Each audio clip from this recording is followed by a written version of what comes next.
2 weeks ago, I posted a short video about this artwork on my socials, which you can see here. Yes, it's a real painting, not some AI stuff. This painting from 1655 by the Flemish artist David Ryckaert III is not a famous artwork at all, and when I first saw it, I was wondering what the story of the painting could be, as there are several strange details here. Like, what is the expression on the woman's face? Why is the man putting her arm around her? Why is the glass in such a strange position? What is in his hand and what is on the table? In my short video, I jokingly said that there were 3 lines of coke on the table, that the man was offering her some edibles, and that the woman looked totally zonked out. Millions of views and hundreds of comments later, people are still asking me and providing suggestions on what the real meaning of this painting is. Some are saying she is just living her best life. Some like there's nothing like partying like 1655. But others were genuinely curious, like me. So I decided to dive a bit deeper into the world of the artist David Ryckaert III and his art to see whether we can figure out the true story of this painting. But I'll also share some of the most hilarious and creative reactions I got to my earlier video. Like many people commenting, asking where the 10 drunken cigarettes were, referring to a viral song which aired around the same time. This painting is in the collection of the Musées Communaux de Verviers in Belgium, and they list the title as The Proposition. This means by no means that this title is accurate or properly reflects the content of the painting, but in the remainder I will refer to this work as The Proposition. The work is signed by the artist, he dated it 1655, and it was made in Antwerp where the artist lived. Here's another painting by David Ryckaert III, painted a few years earlier, around 1649. It's entitled A Tavern with a Young Man Asleep, figures seated at a table beyond. Putting this next to The Proposition, you can see that the setting is very similar and even some of the props like the barrel are the same.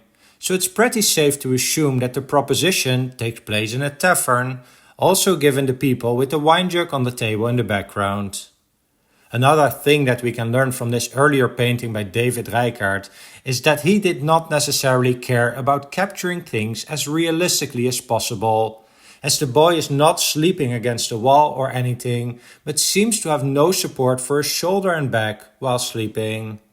Having looked at all the other paintings by this artist, it seems that it's indicative of some lack of skill on his behalf, as there are more works in which his perspective is a bit off. For example, look at the 2 balls on the left of this painting, entitled At the Inn. Their perspective is clearly off. And one of the viewers of my short video commented that the perspective of the 3 lines and the piece of bread or cheese on top of the barrel are also somewhat off, and I have to agree with that. To better understand The Proposition, it's helpful to know how serious Ryckaert's other subjects were. We already saw some other tavern scenes indicating that Ryckaert did enjoy painting the lighter things in life, but this painting entitled In the Village gives an even better answer, with one of the guys peeing against the house in the back. So he was in for some humor, and that is perhaps why he made this painting somewhat ambiguous, and successfully so, as we are finally all talking about this work. So perhaps the biggest question about this painting is what those 3 white lines on the table are. I jokingly said it was coke, and many people responded with well-researched answers telling me that there were obviously not 3 lines of coke, as coke in the powdered form we know it today did not even exist at that time. But then there were also a lot of people to suggest that it could be some earlier form of drugs, like crushed opium or some opium derivative. And if not that, it could be some other type of snuff. And I learned also through the comments that there are a lot of legal types of snuff that people still take today, although they usually don't have a pure white color. Others suggested that it was chalk or salt, which could both be possible as it is painted quite crudely. So looking at other works by the same artist, I came across this painting entitled The Alchemist and His Wife in the Workshop, and you can see the same 3 white lines on the table on the left. I would have preferred if this painting was about a handyman and his wife in their workshop, as that would have made the argument clearer that these 3 lines are no drugs, as you never know what an alchemist may concoct in his lab. But luckily I see similar white lines on the wall, and for those I'm completely certain they don't represent salt or some snuff. And in that context, the white piece laying next to the lines on the table must be a chalk stick, just like the white piece on the left of the table of the proposition must be a piece of chalk. So I'm pretty confident we can conclude that the 3 lines are chalk lines. And to provide even more evidence, here's another work by Ryckaert III entitled Woman Weighing Gold. She is clearly having several Roman numerals chalked at her desk, and once again we can see a similar piece of chalk laying right next to it. If we follow this logic, it seems obvious that the number of lines are a count of the consumption of the customer, like having 3 glasses of wine. And in fact, if you look at the wall behind the old man, you see some other counting measures, not as white as on the table, but it must have been a counting system for consumption back in the day, perhaps broken down by table or customer.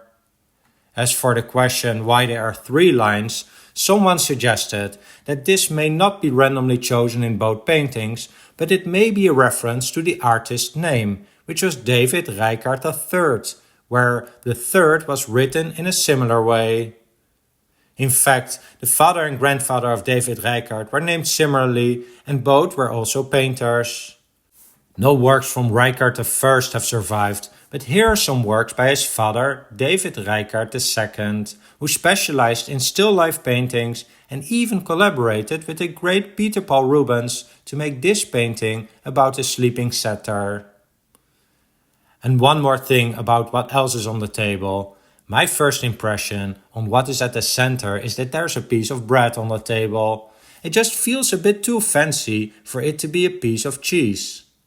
And looking at some of the other works by Ryckaert, I think that it is fairly safe to conclude that it is bread.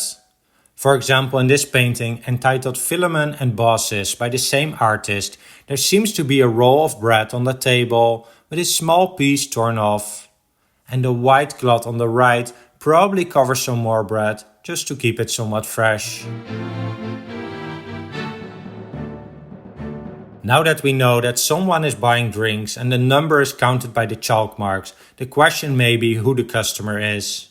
While the woman looks pretty depressed and tired, she is the one holding the jug and has probably just filled up the glass. But she holds it in an odd way, which I at first interpreted as the glass floating on top of her hands. And I chuckled at the comment of one viewer who said that this was a standard field sobriety test in the 17th century to see if she was still sober. However, looking closely at it, she has her index and middle fingers under the glass, with the ring finger slightly supporting one side of the glass, and I assume that her thumb, which we don't see, supports the other side of the glass. I actually have tried to hold the glass like that myself, and while it's not the most comfortable or safe way to hold it, it's definitely possible. You can try it out yourself. As we have concluded before, the artist painted his details not always in the most realistic way, which may explain why it looks a bit awkward. But if she is an experienced waitress, it's definitely possible for her to casually hold the glass like this for the guy to receive. If this sounds all reasonable, then we can also look at what is in the hand of the guy, painted with a few rough brush strokes. I enjoyed the suggestions of people that it could be a chunk of opium or even some kind of rock to grind the drugs. But when we zoom in a lot, I think he's actually holding some coins to pay for his consumptions. And it even looks to me like he is holding 3 coins, matching the 3 glasses that he has consumed.